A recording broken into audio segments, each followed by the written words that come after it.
ಇನ್ನು ಕುರ್ಚಿ ಸಂಘರ್ಷದ ಮಧ್ಯೆ ಸಿಎಂ ಡಿಸಿಎಂಗೆ ವಿಆರ್ ಸುದರ್ಶನ್ ಪತ್ರವನ್ನ ಬರೆದಿದ್ದಾರೆ. ಕೆಪಿಸಿಸಿ ಪದಾಧಿಕಾರಿ ಕಾರ್ಯಕಾರಿ ಸಮಿತಿ ಸಭೆ ಕರೆಯುವಂತೆ ಪತ್ರವನ್ನ ಬರೆದಿದ್ದಾರೆ. ಸಭೆ ಕರೆಯುವ ಅಗತ್ಯ ಇದೆ ಅನ್ನೋದನ್ನ ಈ ಪತ್ರದಲ್ಲಿ ಸುದರ್ಶನ್ ಉಲ್ಲೇಖ ಮಾಡಿದ್ದಾರೆ. ನಿಗಮ ಮಂಡಳಿಗಳ ಹುದ್ದೆ ಭರ್ತಿ ಮಾಡಬೇಕು ಅಂತ ಕೂಡ ಇದರಲ್ಲಿ ಉಲ್ಲೇಖಿಸಲಾಗಿದೆ. ಮುಖ್ಯಮಂತ್ರಿಗಳಿಗೆ ಪತ್ರವನ್ನ ಬರೆದಿದ್ದಾರೆ. ಪರಮೇಶ್ವರ್ ಸಮಿತಿ ನೀಡಿದ ವರದಿಯಂತೆ ಹುದ್ದೆ ಭರ್ತಿಗೆ ಮನವಿಯನ್ನು ಮಾಡಲಾಗಿದೆ. ಇತ್ತೀಚೆಗೆ ಮಲ್ಲಿಕಾರ್ಜುನ ಖರ್ಗೆಗೂ ಕೂಡ ಪತ್ರವನ್ನ ಬರೆದಿದ್ರು ವಿಆರ್ ಸುದರ್ಶನ್ ಅವರು. ಈಗ ಮುಖ್ಯಮಂತ್ರಿಗಳಿಗೆ ಉಪಮುಖ್ಯಮಂತ್ರಿಗಳಿಗೆ ಪತ್ರವನ್ನ ಬರೆದಿದ್ದಾರೆ. ಎಐಸಿಸಿ ಅಧ್ಯಕ್ಷರಿಗೆ ಪತ್ರವನ್ನ ಬರೆದಿದ್ರು ಇತ್ತೀಚೆಗಷ್ಟೇ.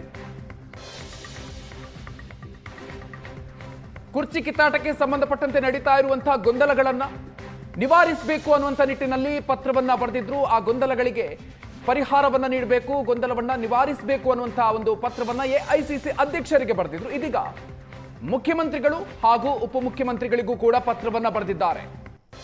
ಸಭೆಯನ್ನ ಕರೆಯುವಂತ ಅಗತ್ಯ ಇದೆ ಅನ್ನೋದನ್ನ ಉಲ್ಲೇಖಿಸಿದ್ದಾರೆ. ನಿಗಮ ಮಂಡಳಿಗಳ ಹುದ್ದೆ ಭರ್ತಿ ಮಾಡಬೇಕು ಅಂತ ಕೂಡ ಈ ಸಂದರ್ಭದಲ್ಲಿ ಮುಖ್ಯಮಂತ್ರಿಗಳಿಗೆ ಬರೆದಿರುವಂತಹ ಪತ್ರದಲ್ಲಿ ಉಲ್ಲೇಖವನ್ನ ಮಾಡಿದ್ದಾರೆ.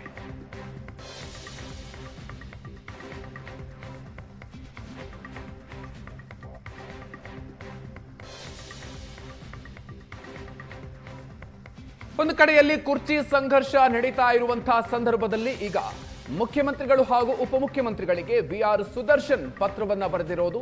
ಕೆಪಿಸಿಸಿ ಪದಾಧಿಕಾರಿ ಕಾರ್ಯಕಾರಿ ಸಮಿತಿಯ ಸಭೆಯನ್ನ ಕರೀರಿ ಅಂತ ಪತ್ರದಲ್ಲಿ ಉಲ್ಲೇಖ ಮಾಡಿದ್ದಾರೆ. ಸಭೆ ಕರೆಯುವಂತ ಅಗತ್ಯ ಇದೆ, ನಿಗಮ ಮಂಡಳಿಗಳ ಹುದ್ದೆಯನ್ನು ಭರ್ತಿ ಮಾಡಬೇಕು.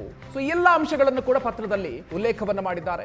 ಎಐಸಿಸಿ ಅಧ್ಯಕ್ಷರಿಗೆ ಪತ್ರವನ್ನ ಬರೆದಿದ್ರು, ಬಹಿರಂಗ ಪತ್ರವನ್ನ ಬರೆದಿದ್ರು. ಈಗ ಮುಖ್ಯಮಂತ್ರಿಗಳಿಗೆ ಹಾಗೂ ಉಪಮುಖ್ಯಮಂತ್ರಿಗಳಿಗೆ ಪತ್ರವನ್ನ ಬರೆದಿದ್ದಾರೆ.